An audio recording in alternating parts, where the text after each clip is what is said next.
काजी की शरणापत्ति। बिना मुकुट के राजा भी होते हैं और बिना शस्त्र के सेना भी लड़ सकती है। जो मुकुटधारी राजा अथवा महाराजा होते हैं उनका तो प्रायः जनता के ऊपर भय से आधिपत्य होता है। वे भीतर से उससे द्वेष भी रख सकते हैं और जनता कभी कभी उनके विरुद्ध बलवा भी कर सकती है। किंतु जो बिना मुकुट के राजा होते हैं उनका तो जनता के हृदयों पर आधिपत्य होता है। वे तो प्रेम से ही सभी लोगों को अपने वश में कर सकते हैं। चाहे मुकुटधारी राजा की सेना रण क्षेत्र से भय के कारण भगाए, चाहे उसकी पराजय ही हो जाए, किंतु जिनका जनता के हृदयों के ऊपर आधिपत्य है, जनता के अंतःकरण पर जिनके शासन की प्रेम मोहर लगी हुई है, उनके सैनिक चाहे शस्त्रधारी हों अथवा बिना शस्त्र के, बिना जय प्राप्त किए मैदान से भागते ही नहीं, क्योंकि वे अपने प्राणों की कुछ भी परवाह नहीं करते। जिसे अपने प्राणों की कुछ भी परवाह नहीं, जो मृत्यु का नाम सुनकर तनिक भी विचलित ना होकर उसका सर्वदा स्वागत करने के लिए प्रस्तुत रहता है, उसके लिए संसार में कोई काम दुरूह नहीं। उसे इन बाह्य शस्त्रों की उतनी अधिक अपेक्षा नहीं, उसका तो साहस ही शस्त्र है। वह निर्भीक होकर अपने साहस रूपी शस्त्र के सहारे अन्याय के पक्ष लेने वाले का पराभव कर सकता है। फिर भी वह अपने विरोधी के प्रति किसी प्रकार के बुरे विचार नहीं रखता। वह सदा उसके हित की ही बात सोचता रहता है। अंत में उसका भी कल्याण हो जाता है। प्रेम में यही तो विशेषता है। प्रेम मार्ग में कोई शत्रु ही नहीं। घृणा, द्वेष, कपट, हिंसा अथवा अकारण कष्ट पहुंचाने के विचार तक उस मार्ग में नहीं उठते। वहां तो यही भाव रहते हैं। सर्वे कुशलिनः सन्तु सर्वे सन्तु निरामयाः सर्वे भद्राणि पश्यन्तु मा कश्चित् दुःख भावमेत्। इसी का नाम निष्क्रिय प्रतिरोध, सबने अवज्ञा अथवा सत्याग्रह है। महाप्रभु गौरांग देव ने संकीर्तन रोकने के विरोध में इसी मार्ग का अनुसरण करना चाहा।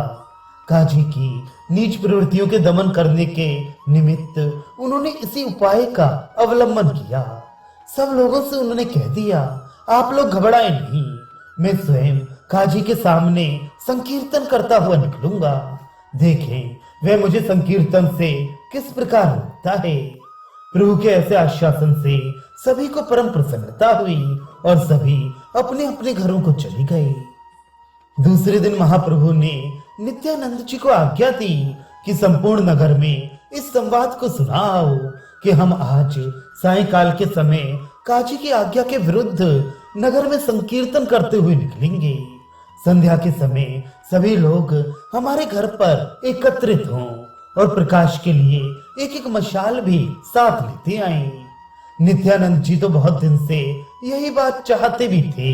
उनकी इच्छा थी कि एक दिन महाप्रभु संपूर्ण नगर में संकीर्तन करते हुए निकलें तो लोगों को पता चल जाए कि संकीर्तन में कितना माधुर्य है।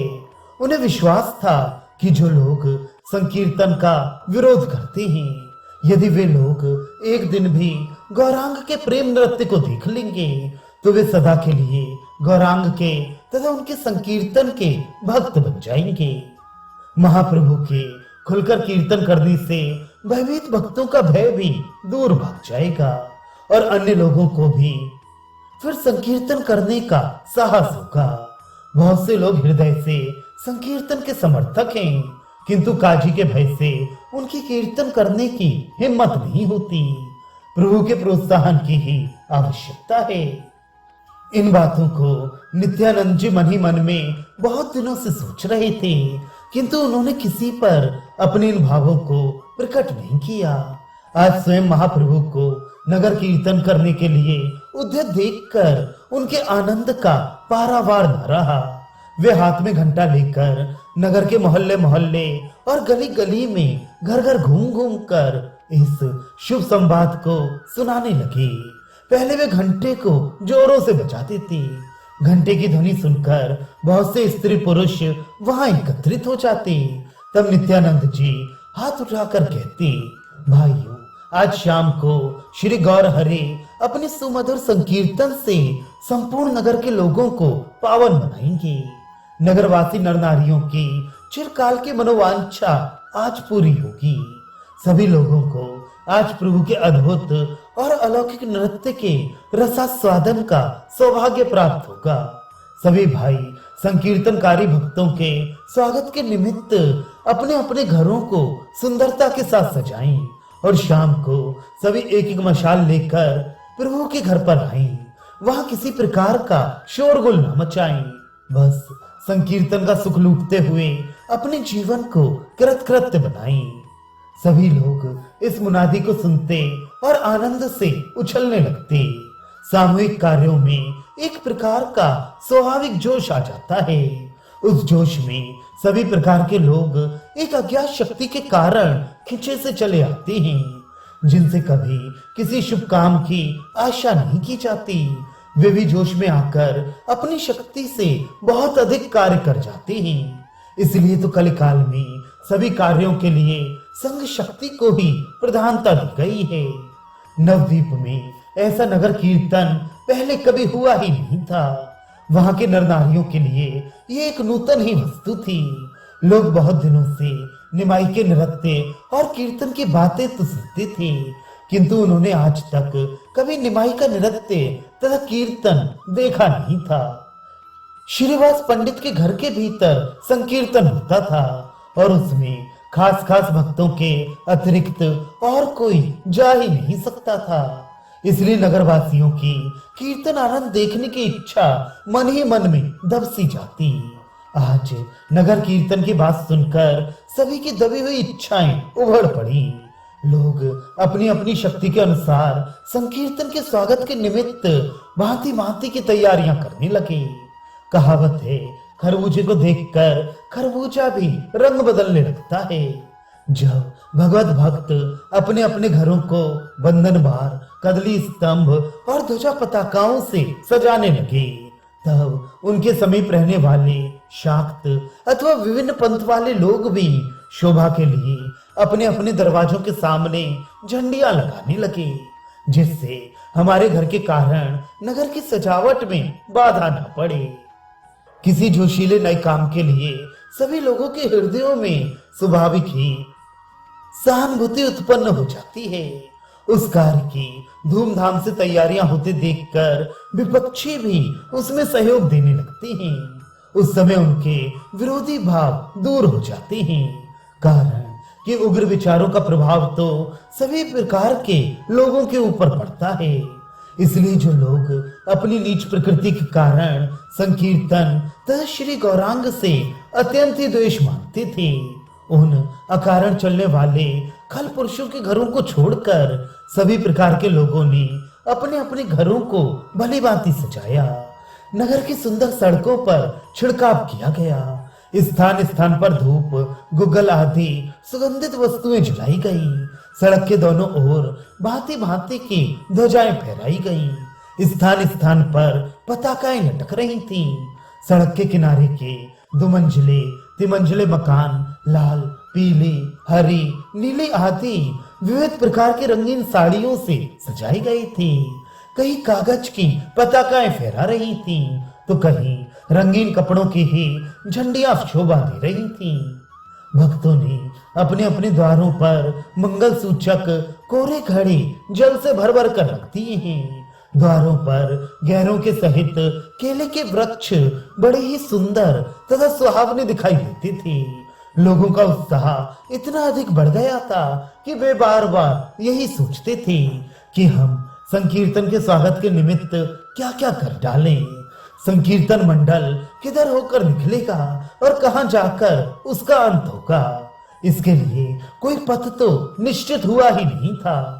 सभी अपनी अपनी भावना के अनुसार यही समझते थे कि हमारे द्वार की ओर होकर संकीर्तन मंडल जरूर आएगा। सभी का अनुमान था हमें संकीर्तनकारी भक्तों के स्वागत सत्कार करने का सौभाग्य अवश्य प्राप्त हो सकेगा। इसलिए वे महाप्रभु के सभी साथियों के स्वागत के लिए भांति भांति की सामग्रियां सजा सजा कर रखने लगे। इस प्रकार संपूर्ण नवद्वीप में चारों ओर आनंद ही आनंद छा गया। इतनी सजावट तैयारियां किसी महोत्सव पर अथवा किसी महाराज के आने पर भी नगर में नहीं होती थी। चारों ओर धूमधाम मची हुई थी। भक्तों के हृदय माने प्रेम के बांसुर उछल रहे थे। तैयारियां करते करते ही बात की बात में संध्या हो गई। महाप्रभु भी घर के भीतर संकीर्तन की तैयारियां कर रहे थे। उन्होंने विशेष विशेष भक्तों को बुलाकर नगर संकीर्तन की सभी व्यवस्था समझा दी। कौन आगे रहेगा, कौन उसके पीछे रहेगा और कौन सबसे पीछे रहेगा, ये सभी बातें बता दी। किस संप्रदाय में कौन प्रधान नृत्यकारी होगा, इसकी भी व्यवस्था कर दी। अब प्रभु के अंतरंग भक्त गदाधर ने महाप्रभु का श्रृंगार किया। प्रभु के घुंघराले काले काले बालों में भांति भांति के सुगंधित तेल डालकर उसका जूड़ा बांधा गया। उसमें मालती, चंपा आदि के सुगंधित पुष्प गुथ गए। नासिका पर ऊर्ध्वपुंड लगाया गया। केसर कुमकुम की महीन बिंदियों से मस्तक तथा दोनों कपोलों के ऊपर पत्रावली बनाई गई। उनके अंग प्रत्यंग की सजावट इस प्रकार की गई कि एक बार कामदेव भी देखकर लज्जित हो उठता। महाप्रभु ने एक बहुत ही बढ़िया पीतांबर अपने शरीर पर धारण किया। नीचे तक लटकती हुई थोड़ी किनारीदार चुनी हुई पीले रंग की धोती बड़ी ही भली मालूम होती थी। गदाधर ने घुटनों तक लटकने वाला एक बहुत ही बढ़िया हार प्रभु के गले में पहना दिया। उस हार के कारण प्रभु का तपाए हुए स्वर्ण के समान शरीर अत्यंत ही शोभित होने लगा। मुख में सुंदर पान की बीड़ी लगी हुई थी। इससे बाईं तरफ का कपोल थोड़ा उठा हुआ सा दिखता था। दोनों अरुण अधर पान की लालिमा से और भी रक्तवर्ण के बन गए थे। उन्हें बिंबा फल की उपमा देने में भी संकोच होता था। कमान के समान दोनों कुटिल भ्रुकुटियों के मध्य में चारों ओर केसर लगाकर बीच में एक बहुत ही छोटी कुमकुम की बिंदी लगाती थी। पीतवर्ण के शरीर में वे लाल बिंदी लाल रंग के हीरे की कनी की भांति दूर से ही चमक रही थी। इस प्रकार भली भांति श्रृंगार करके प्रभु घर से बाहर निकले। प्रभु के बाहर निकलते ही द्वार पर जो अपार भीड़ खड़ी प्रभु की प्रतीक्षा कर रही थी, उसमें एकदम कोलाहल होने लगा, मानो समुद्र में ज्वार आ गया हो।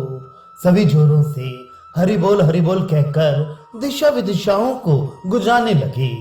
लोग प्रभु के दर्शनों के लिए उतावले हो उठे। एक दूसरे को धक्का देकर सभी पहले प्रभु के पाद पद्मों के निकट पहुंचना चाहते थे। प्रभु ने अपने दोनों हाथ उठाकर भीड़ को शांत हो जाने का संकेत किया। देखते ही देखते सर्वत्र सन्नाटा छा गया। उस समय ऐसा प्रतीत होने लगा मानो वहां कोई है ही नहीं। गदाधर ने प्रभु के दोनों चरणों में नुपुर बांध दिए। फिर क्रमशः सभी भक्तों ने अपने अपने पैरों में नुपुर पहन लिए। बाएं पैर को ठमकाकर प्रभु ने नुपुरों की ध्वनि की। प्रभु की ध्वनि करते ही एक साथ ही सहस्त्रों भक्तों ने अपने अपने नुपुरों को बजाया। भीड़ में आनंद की तरंगें उठने लगी। भीड़ में स्त्री पुरुष बालक वृद्ध तथा युवा सभी प्रकार के पुरुष थे। जात पात का कोई भी भेदभाव न था। जो भी चाहे आकर संकीर्तन समाज में सम्मिलित हो सकता था। किसी के लिए किसी प्रकार की रोक टोक नहीं थी। भीड़ में जितने भी आदमी थे प्रायः सभी के हाथों में एक एक मशाल थी। लोगों की सूझ ही तो ठहरी। प्रकाश के लिए मशाल न लेकर उस दिन मशाल ले चलने का एक प्रकार से महात्म्य ही बन गया था। मानो सभी लोग मिलकर अपनी अपनी शक्ति के अनुसार छोटे बड़े आलोक के द्वारा नवद्वीप के चिरकाल के छिपे हुए अज्ञान अंधकार को खोज खोज कर भगा देने के लिए ही कटिबद्ध होकर आई ही। किसी के हाथ में बड़ी मशाल थी, किसी के छोटी। किसी ने तो दोनों हाथों में दो दो मशालें ले रखी थी। छोटे छोटे बच्चे छोटी छोटी मशालें लिए हुए हरि बोल कहकर उछल रहे थे। गोधूली का सुखमय समय था। आकाश मंडल में स्थित भगवान दिवानाथ गौर चंद्र के असह रूप लावण्य से पराभव पाकर अंताचल में मुख छिपाने के लिए उद्योग कर रही थी। लज्जा के कारण उनका संपूर्ण मुखमंडल रक्तवर्ण का हो गया था। इधर आकाश में अर्धचंद्र उदित होकर पूर्ण चंद्र के पृथ्वी पर अवतीर्ण होने की घोषणा करने लगी। शुक्ल पक्ष था, चांदनी रात्रि थी, ग्रीष्म काल का सुखद समय था। सभी प्रेम में उन्मत्त हुए हरि बोल कहकर चिल्ला रहे थे। प्रभु ने भक्तों को नियम पूर्वक खड़े हो जाने का संकेत किया। सभी लोग पीछे हट गए। संकीर्तन करने वाले भक्त आगे खड़े हुए। प्रभु ने भक्त मंडली को 4 संप्रदायों में विभक्त किया। सबसे आगे वृद्ध सेनापति, भक्ति सेना के महारथी, भीष्म पितामह के तुल्य श्री अद्वैताचार्य का संप्रदाय था। उस संप्रदाय के वे ही अग्रणी थे। इनके पीछे श्रीवास पंडित अपनी दलबल के सहित डटे हुए थे। श्रीवास पंडित के संप्रदाय में छठे हुए कीर्तन कला में कुशल सैकड़ों भक्त थे। इनके पीछे महात्मा हरिदास का संप्रदाय था। सबसे पीछे महाप्रभु अपने प्रधान भक्तों के सहित खड़े हुए थे। प्रभु के दाईं ओर नित्यानंद जी और बाईं ओर गदाधर पंडित शोभायमान थे। सब लोगों के यथा योग्य खड़े हो जाने पर प्रभु ने नुपुर बजाकर इशारा किया। बस प्रभु का संकेत पाना था कि खोल करतालों की मधुर ध्वनि से आकाश मंडल गूंजने लगा। प्रेम वारुणी में पागल से बने हुए भक्त ताल स्वर के सहित गा गाकर नृत्य करने लगे। उस समय किसी को ना तो अपने शरीर की सुध रही और ना बाह्य जगत का ही ज्ञान रहा। जिस प्रकार भूत पिशाच से पकड़े जाने वाले मनुष्य होशो हवास भुलाकर नाचने कूदने लगते हैं, उसी प्रकार भक्तगण प्रेम में विभोर होकर नृत्य करने लगे। किंतु कोई भी ताल स्वर के विपरीत नहीं जाता था। इतने भारी कोलाहल में भी सभी ताल स्वर के नियमों का भली भांति पालन कर रहे थे। सभी के पैर एक साथ ही उठते थे। घुंघरुओं की रुंझुन रुंझुन ध्वनि के साथ खोल करताल और झांझ मजीरों की आवाजें मिलकर विचित्र प्रकार के ही स्वर लहरी की सृष्टि कर रही थी। एक संप्रदाय दूसरे संप्रदाय से बिल्कुल पृथक ही पदों का गायन करता था। वाद्य बजाने वाले भक्त नृत्य करते करते वाद्य बजा रहे थे। खोल बजाने वाले बजाते बजाते दोहरे हो जाते और पृथ्वी पर लेट लेट कर खोल बजाने लगते। करताल बजाने वाले चारों ओर हाथ फेंक फेंक कर जोरों से करताल बजाते। झांझ और मजीरों की मीठी मीठी ध्वनि सभी के हृदयों में खलबली से उत्पन्न कर रही थी। नृत्य करने वालों को चारों ओर से घेर कर भक्त खड़े हो जाते और वह स्वच्छंद रीत से अनेक प्रकार के कीर्तन के भावों को दर्शाता हुआ नृत्य करने लगता। उसके संप्रदाय के सभी भक्त उसके पैरों के साथ पैर उठाते और उसकी नुपुर ध्वनि के सहित अपनी नुपुर ध्वनि को मिला देते। बीच बीच में संपूर्ण लोग एक साथ जोरों से बोल उठते, हरे बोल गौर हरि बोल। अपार भीड़ में से उठी हुई ये आकाश मंडल को कपा देने वाली ध्वनि बहुत देर तक अंतरिक्ष में गूंजती रहती। भक्त फिर उसी प्रकार संकीर्तन में मग्न हो जाते। सबसे पीछे नित्यानंद और गदाधर के साथ प्रभु नृत्य कर रहे थे। महाप्रभु का आज का नृत्य देखने ही योग्य था। मानो आकाश मंडल में देवगण अपने अपने विमानों में बैठे हुए प्रभु का नृत्य देख रहे हो। प्रभु उस समय भावावेश में आकर नृत्य कर रहे थे। घुंटुओं तक लटकी हुई उनकी मनोहर माला पृथ्वी को स्पर्श करने लगती।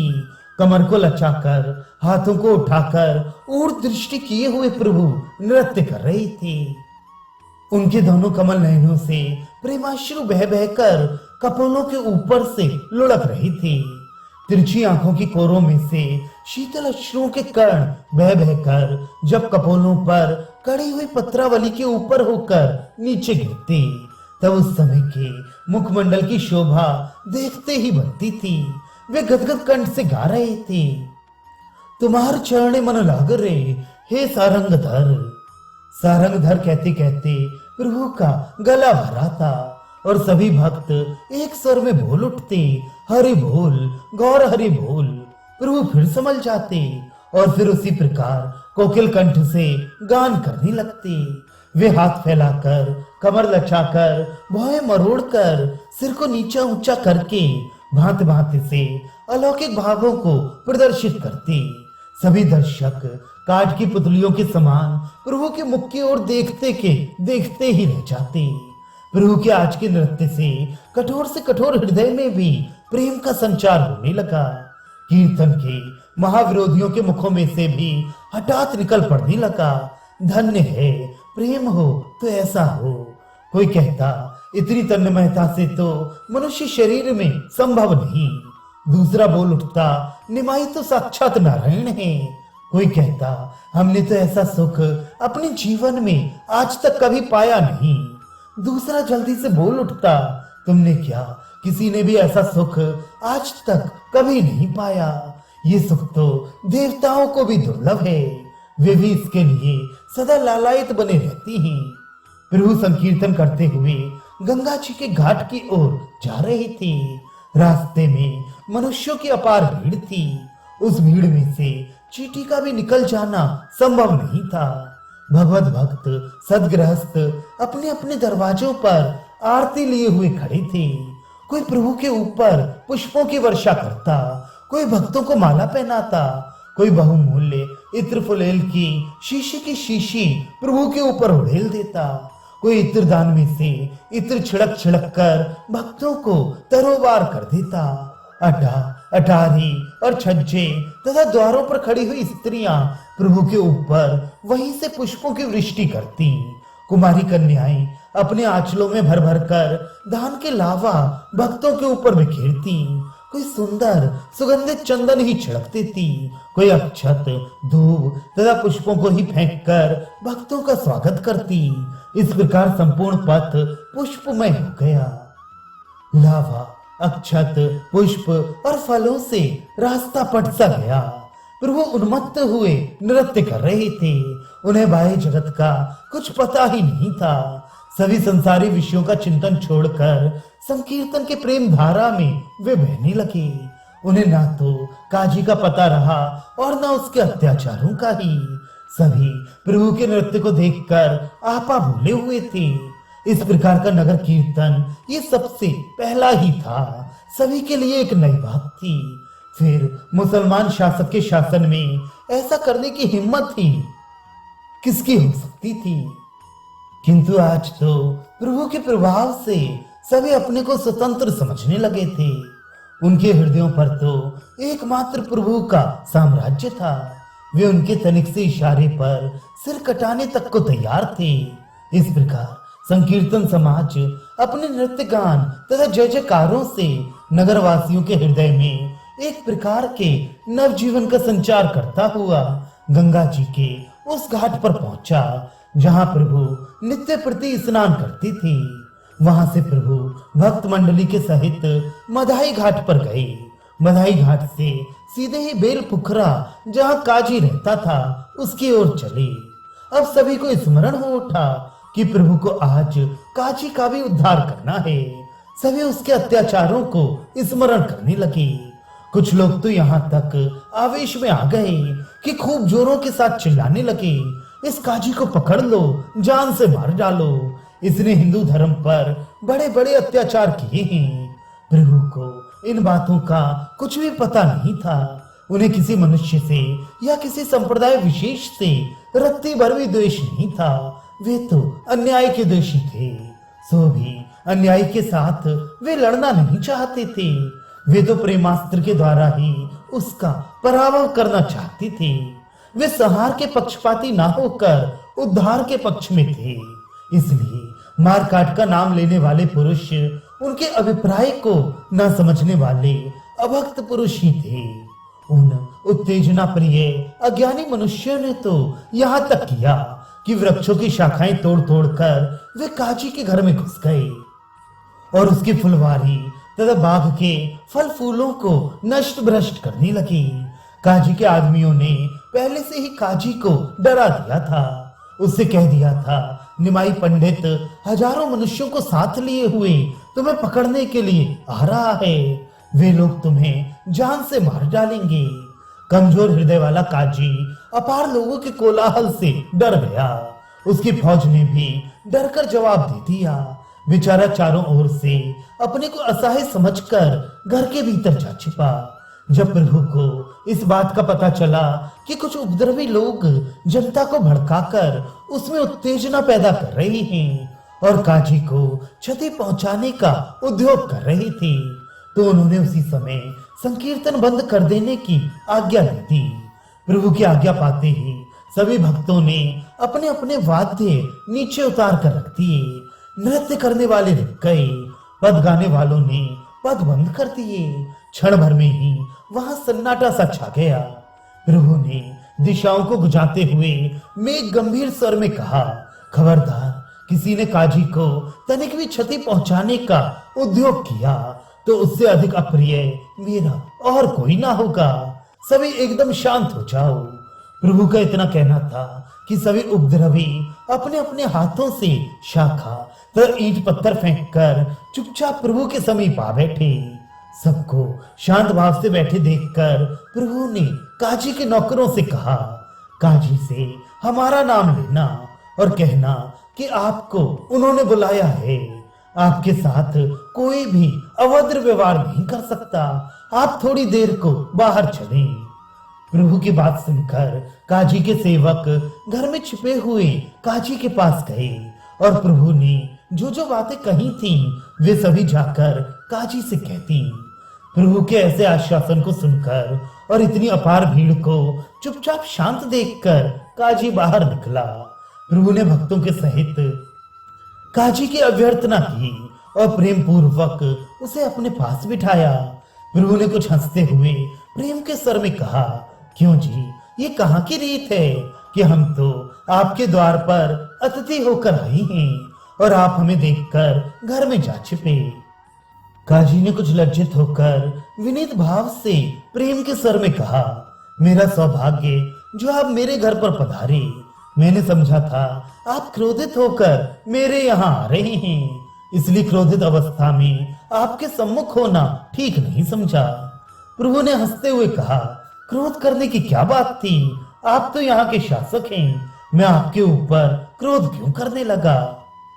जैसा कि पहले बता चुके हैं कि शची देवी के पूज्य पिता तथा महाप्रभु के नाना नीलांबर चक्रवर्ती का घर इसी बेल पुखरिया मोहल्ले में काजी के पास ही था। काजी चक्रवर्ती महाशय से बड़ा स्नेह रखते थे, इसलिए काजी ने कहा, देखो निमाई, गांव नाते से चक्रवर्ती मेरे चाचा लगते हैं, इसलिए तुम मेरे भांजे लगे। मैं तुम्हारा मामा हूँ। मामा के ऊपर भांजा यदि अकारण क्रोध भी करे तो मामा को सहना पड़ता है। मैं तुम्हारे क्रोध को सह लूंगा, तुम जितना चाहो मेरे ऊपर क्रोध कर लो। प्रभु ने हंसते हुए कहा, मामा जी, मैं इस संबंध को कब स्वीकार करता हूँ। आप तो मेरे बड़े हैं, आपने तो मुझे गोद में खिलाया है। मैं तो आपके सामने बच्चा हूँ, मैं आप पर क्रोध क्यों करूंगा। काजी ने कुछ लजाते हुए कहा, शायद इसलिए कि मैंने तुम्हारे संकीर्तन का विरोध किया है। प्रभु ने कुछ मुस्कुरा कर कहा, इससे मैं क्यों क्रोध करने लगा, आप भी तो स्वतंत्र नहीं हैं। आपको बादशाह की जैसी आज्ञा मिली होगी या आपके अधीनस्थ कर्मचारियों ने जैसा कहा होगा वैसा ही आपने किया होगा। यदि कीर्तन करने वालों को दंड ही देना आपने निश्चय किया हो तो हम सभी उसी अपराध को कर रहे हैं। हमें भी खुशी से दंड दीजिए, हम इसीलिए तैयार होकर आए हैं। काजी ने कहा, बादशाह की तो ऐसी कोई आज्ञा नहीं थी, किंतु तुम्हारे बहुत से पंडितों ने ही आकर मुझसे शिकायत की थी कि यह अशास्त्रीय काम है। पहले मंगल चंडी के गीत गाए जाते थे, अब निमाई पंडित भगवत नाम के गोप्य मंत्रों को खुल्लम खुल्ला गाता फिरता है और सभी वर्णों को उपदेश करता है। ऐसा करने से देश में दुर्भिक्ष बढ़ेगा, इसलिए मैंने संकीर्तन के विरोध में आज्ञा प्रकाशित की थी। कुछ मुल्ला और काजी भी इसे बुरा समझते थे। प्रभु ने यह सुनकर पूछा, अच्छा, तो आप अब लोगों को संकीर्तन से क्यों नहीं रोकते। काजी इस प्रश्न को सुनकर चुप हो गया। थोड़ी देर सोचते रहने के बाद बोला, ये बड़ी गुप्त बात है, तुम एकांत में चलो तो कहूं। प्रभु ने कहा, यहाँ सब अपने ही आदमी हैं, इन्हें आप मेरा अंतरंग ही समझिए। इनके सामने आप संकोच ना करें, कहिए क्या बात है। प्रभु के ऐसा कहने पर काजी ने कहा, गौरहरि, मुझे तुम्हें गौरहरि कहने में अब संकोच नहीं होता। भक्त तुम्हें गौरहरि कहते हैं, इसलिए तुम सचमुच में हरि हो। तुम जब कृष्ण कीर्तन करते थे तब कुछ मुल्लाओं ने मुझसे शिकायत की थी कि ये निमाई कृष्ण कृष्ण कहकर सभी को बर्बाद करता है, इसका कोई उपाय कीजिए। तब मैंने विवश होकर उस दिन एक भक्त के घर में जाकर खोल फोड़ा था और संकीर्तन के विरुद्ध लोगों को नियुक्त किया था। उसी दिन रात को मैंने एक बड़ा भयंकर स्वप्न देखा, मानो एक बड़ा भारी सिंह मेरे समीप आकर कह रहा है कि यदि आज से तुमने संकीर्तन का विरोध किया तो उस खोल की तरह ही मैं तुम्हारा पेट फोड़ दूंगा। ये कहकर वह अपने तीक्ष्ण पंजों से मेरे पेट को विदारण करने लगा। इतने में ही मेरी आंखें खुल गईं। मेरी देह पर उन नखों के चिन्ह अभी तक प्रत्यक्ष बने हुए हैं। ये कहकर काजी ने अपने शरीर का वस्त्र उठाकर सभी भक्तों के सामने वे चिन्ह दिखा दिए। काजी के मुख से ऐसी बात सुनकर प्रभु ने काजी का जोरों से आलिंगन किया और उसके ऊपर अनंत कृपा प्रदर्शित करते हुए बोले, मामा जी, आप तो परम वैष्णव बन गए।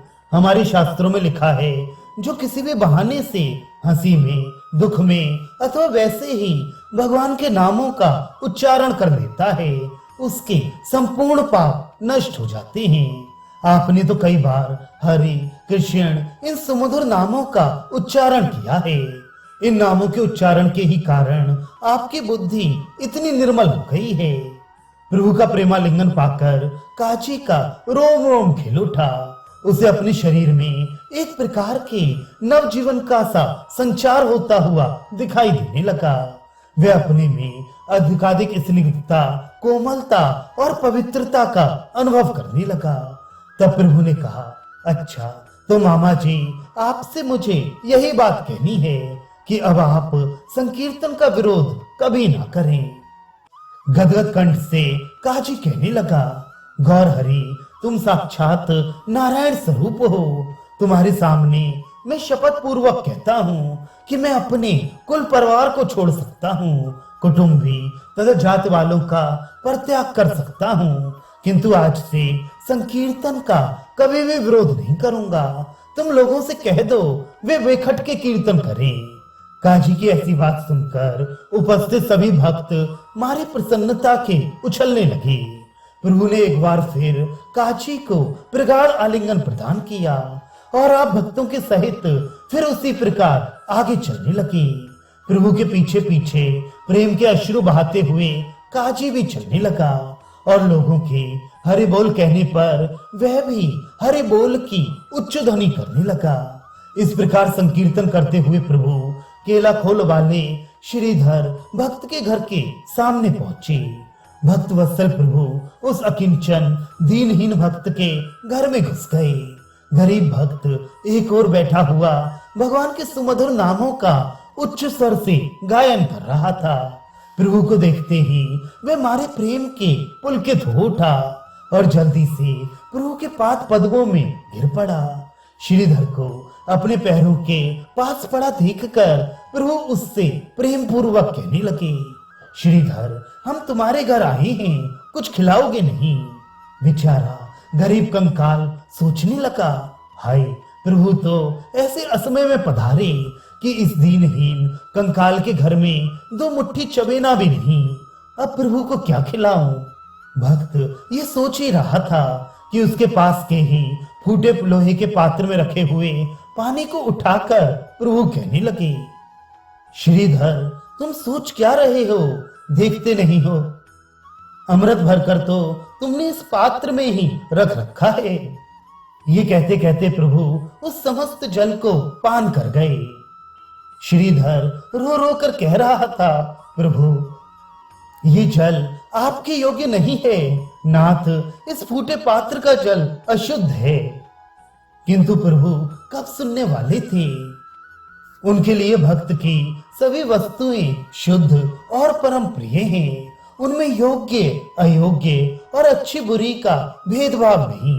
सभी भक्त श्रीधर के भाग्य की सराहना करने लगे और प्रभु की भक्त वत्सलता की भूरी भूरी प्रशंसा करने लगे। श्रीधर भी प्रेम में विवल होकर पृथ्वी पर गिर पड़े। काजी यहाँ तक प्रभु के साथ ही साथ आया था। अब प्रभु ने उससे लौट जाने के लिए कहा। वह प्रभु के प्रति नम्रता पूर्वक प्रणाम करके लौट गया। उस दिन से उसने ही नहीं किंतु उसके सभी वंश के लोगों ने संकीर्तन का विरोध करना छोड़ दिया। नवद्वीप में अद्यावधि चांदखा काजी का वंश विद्यमान है। काजी के वंश के लोग अभी तक श्री कृष्ण संकीर्तन में योगदान देते हैं। बेलपुकर या ब्राह्मण पुकर स्थान में अभी तक चांदखा काजी की समाधि बनी हुई है। उस महाभागवत सौभाग्यशाली काजी की समाधि के निकट अब भी जाकर वैष्णव गण वहां की धूल को अपने मस्तक पर चढ़ाकर अपने को कृतार्थ मानते हैं। वह प्रेम दृश्य उसकी समाधि के समीप जाते ही भावुक भक्तों के हृदयों में सजीव होकर ज्यों का त्यों ही नृत्य करने लगता है। धन्य है महाप्रभु गौरांग देव के ऐसे प्रेम को, जिसके सामने विरोधी भी नतमस्तक होकर उसकी छत्र छाया में अपने को सुखी बनाते हैं।